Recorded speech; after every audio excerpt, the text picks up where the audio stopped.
벗어날 수 없는 저주 19, 12위 공개합니다.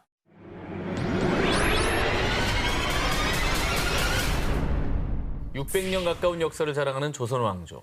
그런데 말입니다. 우리 조선 왕조에 대대로 내려오는 저주가 있었다는 사실 알고 계셨나요? 장자의 저주였나? 그런 게 있었던 것 같기도 하고. 뭐요?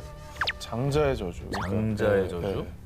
적장자가 이렇게 요절하는 경우가 많았어요. 적장자가? 네, 그런 경우가 많았어요. 조선 왕조가 제대로 왕위를 계승을 못했지. 그러니까 차남이나 그 삼남이나 그게 오히려 괜히 물어봤다 싶지. 제일 많이 했던. 유교 국가인 조선에서 왕위 계승은 왕의 정비에 맞아들 적장자 세습이 기본 원칙이죠. 그런데 말입니다. 실제로 조선의 역대 27명의 왕 가운데 왕위를 계승한 적장자는 단 7명뿐입니다. 자, 조선은 처음부터 적장자 승계의 전통이 꼬여버렸습니다. 태조의 첫째 아들 진안대군이 지병으로 사망하며 태조의 뒤를 이은 정종과 태종은 태조의 둘째 아들과 다섯째 아들이었습니다. 그렇죠. 그리고 조선의 제3대 왕 태종은 적장자 계승 원칙을 고수하기 위해서 적장자인 양녕대군을 세자로 책봉했는데요. 하지만 저하, 서연에 드실 시각이 이미 지났사옵니다. 아이고, 내가 오늘도 몸이 아프구나. 양녕대군은 병을 핑계로 학문을 게을리하고 기생들과 추문이 이어지는 등 방탕한 생활을 보냈습니다. 결국 양녕대군은 세자에서 폐위, 대신 셋째인 충녕대군이 세자로 책봉됐고요. 우리가 너무나 잘 아는 조선의 제4대 왕, 세종대왕이 됐습니다. 자, 그런데 말입니다. 왕위를 물려받은 적장자들도 이 적장자의 저주를 피하진 못했는데요.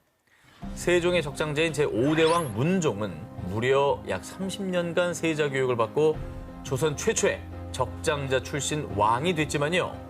병환으로 즉위 2년 만에 승하. 그리고 문종의 적장자인 단종은 12살에 조선 제6대 왕에 즉위했지만요.